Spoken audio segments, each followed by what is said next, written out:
Hey everybody, it's Jason Blaha here, and it's time for part 4 of the Monday Q&As. So let's get to it. Jason, when I deadlift conventional, my legs always straighten up and almost lock out as the bar passes the knee. Why does this happen and how can I fix this?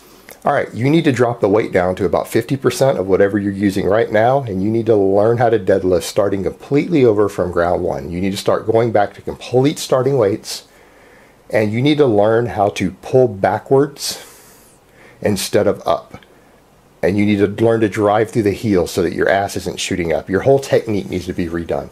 I would recommend that you either learn how to drop and pull back onto your heels, which is a method that I personally use if you watch any of my own training videos in my training playlist.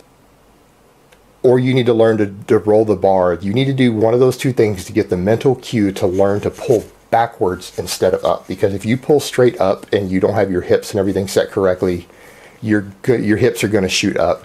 You're going to pull your body over the weight instead of pulling yourself back like a teeter-totter. So you need to think of it that way in terms of leverages. But you could go get some basic books like Starting Strength or anything like that that teaches you the basic form on the deadlift, because you actually don't even have a basic technique down if that happens. So what you need to do is unlearn everything that you've learned and restart from the basics. Start with some light bumper plates on each side of the bar and learn to deadlift from ground one again, because you don't actually know how to deadlift and you're going to hurt yourself if you keep doing what you're doing. Alright, next question. What's your opinion on the old-time 20 rep squat program for building mass? Alright, the old school 20 rep squat programs have built up a lot of high school football players.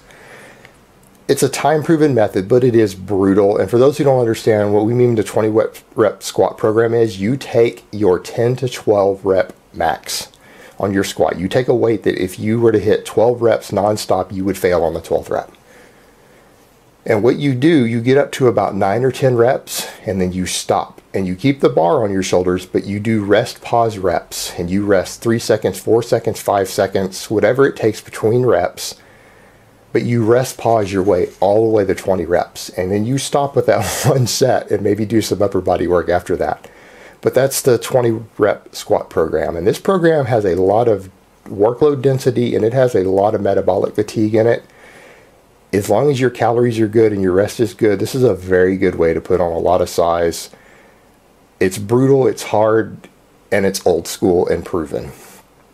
I like it, it's just not something that I personally use myself, but I think it can definitely work for a late novice or an intermediate lifter who needs to bulk up. And they could apply the same principle to a couple of upper body lifts to go with it. Something like a push press. Combined with it, I think you can put on a lot of size doing a system like that. Alright, next question. Reverse grip bench versus benching with the bar hitting the lower pecs. Which is better for shoulder health if you are not competing? Alright, on a reverse grip bench, you are hitting the lower part of the pecs. So if you're reverse grip benching up high on your chest, you're going to need to invest in a good plastic surgeon and dentist if you're going to be doing that shit. You're supposed to go to the lower chest or the reverse bench. Now, I like the reverse bench. I do it on occasion myself. But I will warn people, the reverse bench is a very dangerous lift. You need to always do it inside of a power rack with safety set to where you can't drop the bar on your face. Because what happens if you get out of your bar path at all, in fact, anyone doing it to the upper chest, I don't see how you're doing that. You're going to hurt yourself anyway. So you're almost guaranteed to fuck yourself up doing it to the upper chest. This is, you go stay low down, and if the bar slips out of your path, your elbows tend to bend, and you know the 400 or 500 pounds on the bar drops on your face. It's not pretty. And I've done this lift with 500 pounds before when I was younger and bigger, which was more than I could flat bench. So you can actually be stronger on the reverse bench, which is why it's nice. And it does give you better tricep recruitment. When I was doing it really heavy, I felt like my triceps really came up a lot.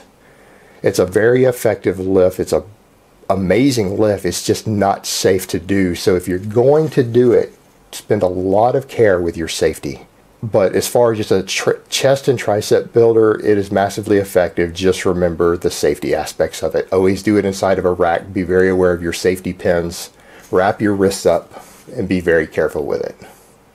Alright guys, so that's really all I have to say on that today. I hope it has been informative, and I will talk to you guys in part 5.